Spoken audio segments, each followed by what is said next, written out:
The Samsung Galaxy S25 Ultra deftly manages to meld the consistent Galaxy S series aesthetic with all that made previous Ultras notable, including the S Pen, but this phone is also distinctly different to all previous Ultras thanks to deep and richly baked in generative AI capabilities.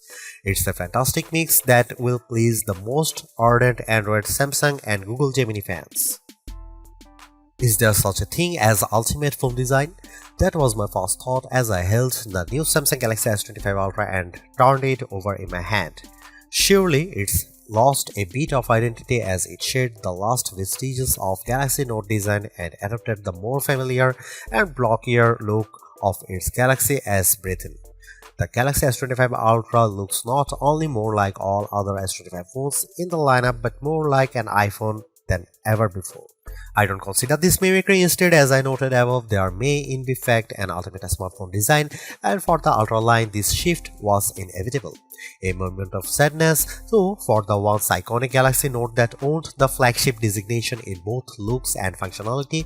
It was the only smartphone virtually industry-wide that included an integrated stylus. Somehow, Samsung has managed this slimmer, lighter and squarer makeover without losing space for the S Pen, which alone is an achievement worth celebrating. Fine, however, people are done talking about the new design, including a slightly larger screen than the S24 Ultra. They will likely become obsessed with the deeply integrated AI experience.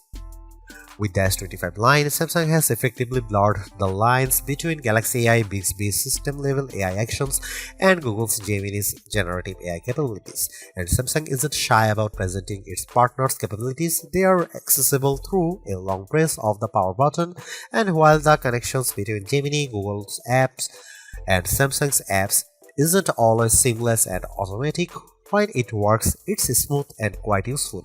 There are promises in here of a deeper understanding of you by watching not just what you do on the phone but how Samsung connected wearables like Galaxy Rings, Galaxy Watch and SmartThings accessories gather data and understanding of your physical and smart home-based activities. Ultimately, that information is presented as part of now brief home screen widgets that give you, among other things, morning and evening briefs. That tracking might sound scary if Samsung hadn't worked closely with silicon partner Qualcomm to ensure that the Snapdragon 8 Gen 8 Elite for Galaxy has a silicon core that's devoted to your personal data engine, and if it weren't for Samsung's liberal use of its Knox security both of the phone and across its ecosystem of devices. In my time reviewing the S25 Ultra, I saw some personal insights in my briefs but not enough for them to be meaningful. I think this is the kind of feature that will bear fruit after weeks of using the phone and essentially training the AI to understand you.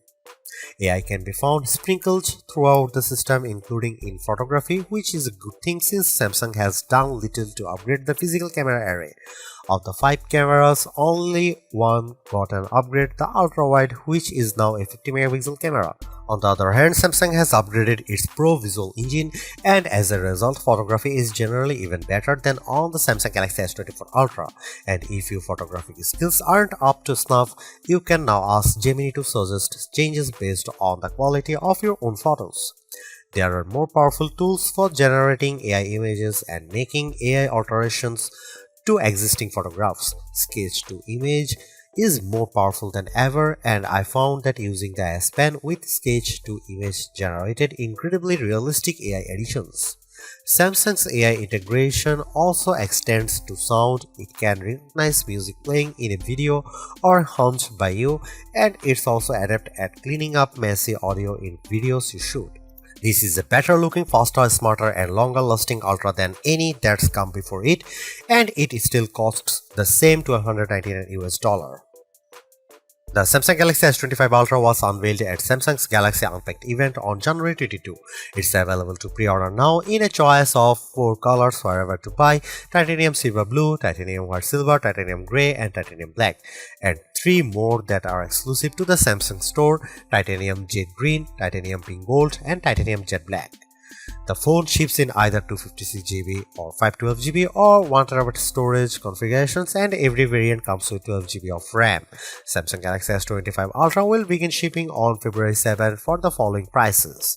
The 256GB variant is $1,299, 512GB price is $1,499, and 1TB is $1,659. The Samsung Galaxy S25 Ultra drops the Galaxy Note look, completely replacing it with a look that reflects the Galaxy S aesthetic found across the S25 line, although it's not an exact replica of those phones. Yes, it has a flat titanium band wrapping around the body, but the corners are slightly squarer than those of the Galaxy S25 and S25 Plus.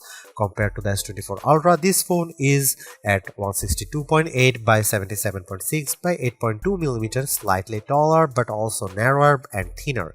It's also considerably lighter at 218 grams compared to the S24 Ultra's 232 grams. That's the difference I noticed when I held the phone in my hand, and yes, that's lighter than Apple's iPhone 16 Pro Max, which weighs in at 227 grams. I give Samsung credit here for making a lighter phone that somehow still has room for the 5000 mAh battery and to store the S Pen.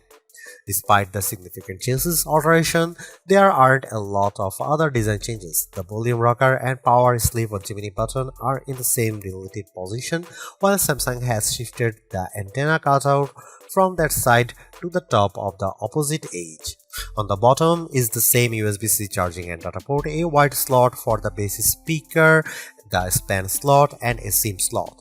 That last slot is notable because while Apple's iPhone line in the US only offers eSIM support, the S25 Ultra offers a standard SIM and eSIM and includes dual SIM support. While the S25 Ultra's body is titanium, the front and back are swaddled in Gorilla Glass Armor 2, which includes the extra protection of ceramic. However, while this material might protect the phone from drops, it's still not scratch proof, and even though I have taken extreme care with my review unit, I'm still noticing some long scratches on the display. They are not deep and they are not noticeable when the screen is off. Still, I wait the day when a smartphone manufacturer can deliver a truly scratch-proof display. Overall, I like the new look and feel of the Samsung Galaxy S25 Ultra, and I don't mind that it's lost a bit of its distinctive Note aesthetic. This is a big screen handset that I enjoy holding and using. Samsung has managed to make the Galaxy S25 Ultra screen 6.9 inches, that's 0.1 inches larger than the S24 Ultra's screen, and it's all thanks to a 15% smaller bezel surrounding the display. This change to the screen size is almost the full extent of changes between the S24 Ultra and S25 Ultra. It's still a Quad HD Plus display that's capable of running 3120 by 1440 pixels, which is higher res than the iPhone 16 Pro Max's 2868 by 1320 Super Retina XDR display. You won't see that S25's Quad HD Plus resolution though unless you dig into setting and switch from the default Full HD Plus resolution, and there's a good reason to leave well enough alone, as the Full HD Plus resolution looks excellent in most situations and you will get better battery life by sticking with the lower resolution.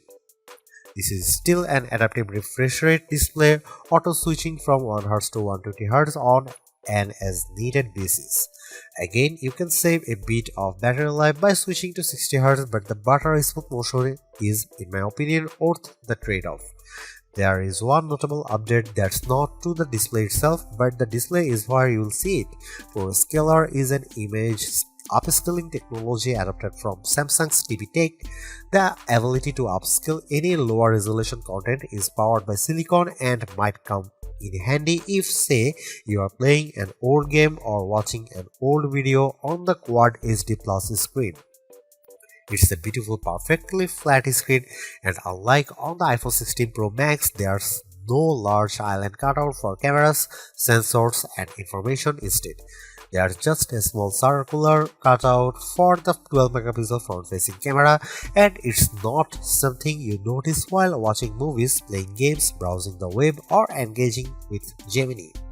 Underneath, The screen is an ultrasonic fingerprint reader. I initially only registered my thumb but found that the scanner sometimes struggled to read my print. My skin is incredibly dry right now, so that might have contributed to the flakiness. Later, I registered multiple digits and found better luck with an index finger. I also used a pin and my face to unlock the phone. The integrated S Pen looks, feels and essentially works the same as the S Pen in the S24 Ultra, but with one notable difference: it no longer has Bluetooth Low Energy support. This means that some of the long-distance remote control features no longer work. You can't use them button on the Pen 2, for instance, advanced lights. Samsung told me they removed BLE support because so few people were using the related features, and I can say that I didn't miss it in my tests. In general, I'm a big fan of the S Pen. It's thin and small but a worthy drawing implement. I used it in notes, sketchbook and sketch to image, and it's also good for note taking. I was impressed by how effortlessly Samsung Notes could convert my scroll to accurate text. At a glance, the Samsung Galaxy S25 Ultra camera area looks unchanged from the S24 Ultras, but Samsung has given the area a visual upgrade. All the lenses now appear to almost float above the chassis. It's a neat effect, but for the most part it's a skin-deep alteration, and Samsung has left almost all the camera aspects unchanged. Here is what you will find on the S25 Ultra. You get the same 200 megapixel main sensor, 50 megapixel 5x telephoto, 10 megapixel 3x telephoto, and 12 megapixel front shooter found on Samsung's previous Ultra model. The only new camera of the bunch is the 50 megapixel ultra wide. More pixels here mean better low light performance for ultra wide shots and more detailed macro shots. As evidenced in my test, this is mostly because the camera defaults to bind shooting, which means it's combining roughly 4 pixels for each one in the final image. Similarly, you will do most of your 200 megapixel main camera shooting in a pixel binned 12 megapixel mode. Here are some camera samples of Samsung Galaxy S25 Ultra.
Samsung's long and enduring partnership with Google and Qualcomm pays off in a rich and virtually unmatched system-level AI experience.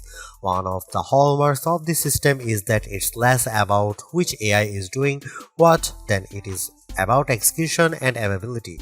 You might be using Galaxy AI for one task, Google Gemini for a different prompt, and Bixby for a system-level query.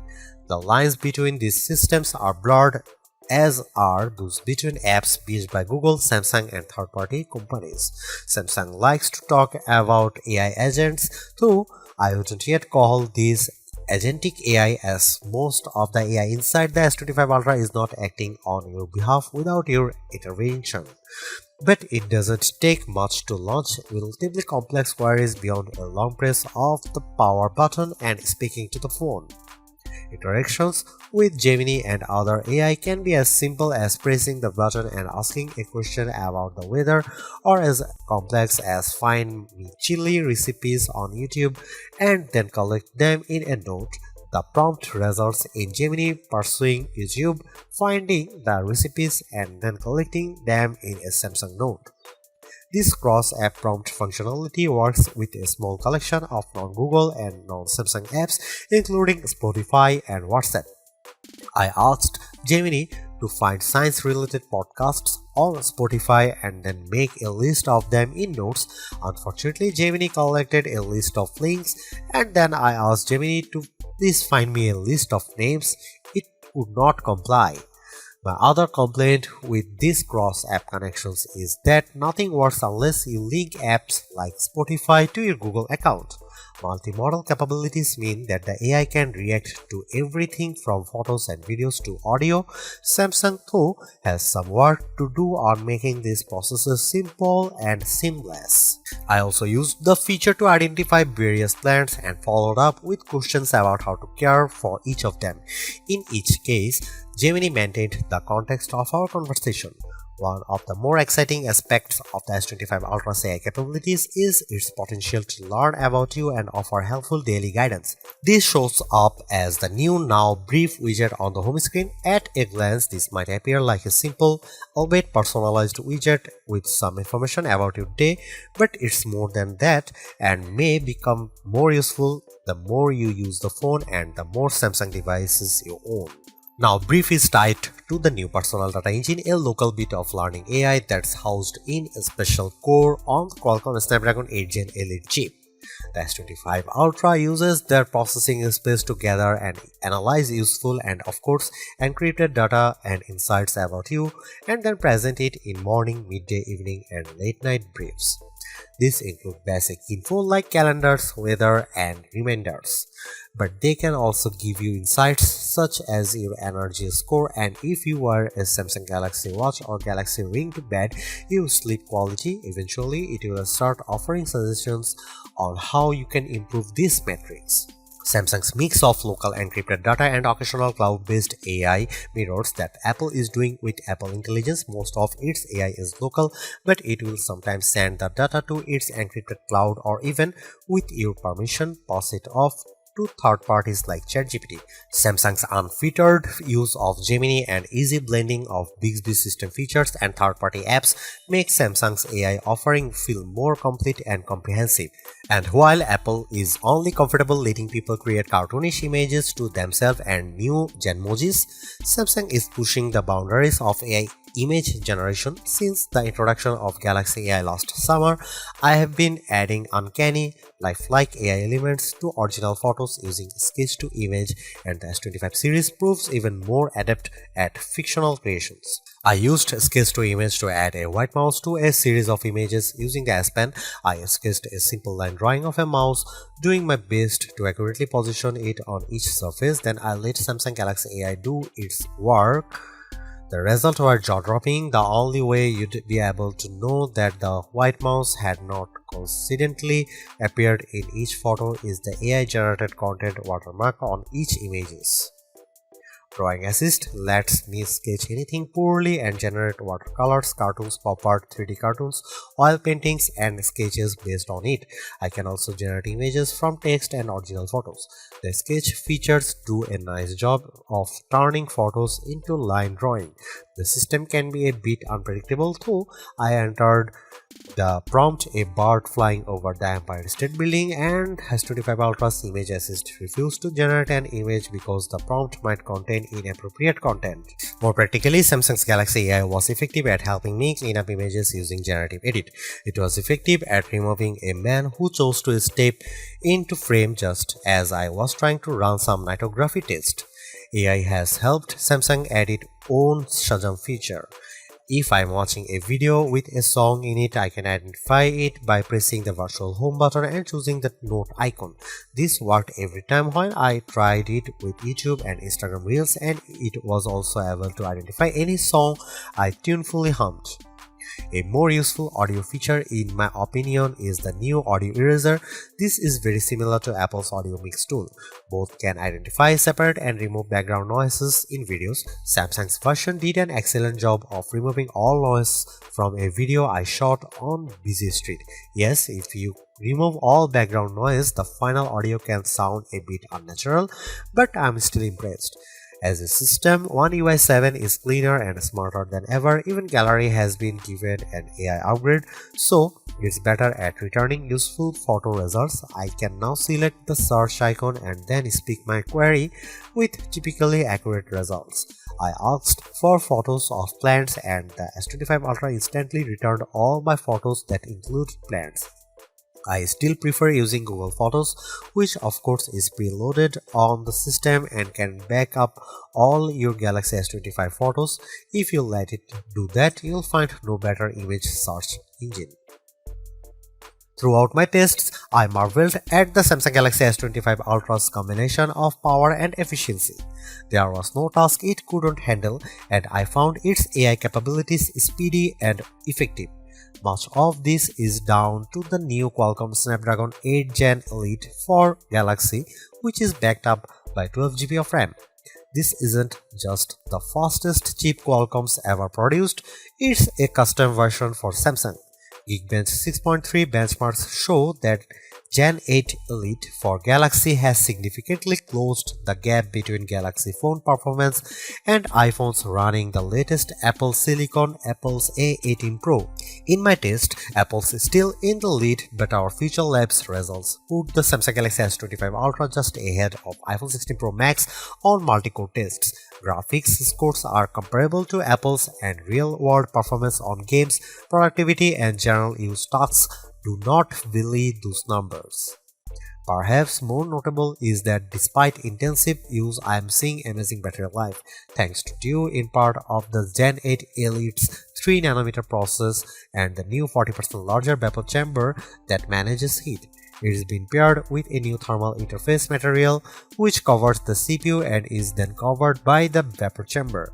As I mentioned above, this 5G phone supports dual SIM and still gives you the option of using a physical SIM card.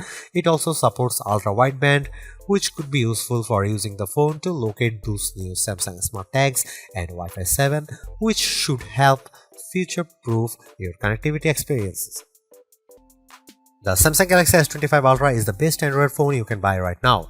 Interacting with AI has never felt more natural or useful. In addition, the phone's gorgeous screen, helpful S Pen, solid battery life and class-leading power all contribute to Samsung's most well-rounded offering. Top-tier cameras with exceptional zoom merely top it all off. You can get a similar overall experience from the Galaxy S25 Plus and the Pixel 9 Pro XL for less money, but with a slightly smaller screen and without the stylus. For anyone seeking the ultimate Android phone too, the Galaxy S25 Ultra is our editor's choice winner.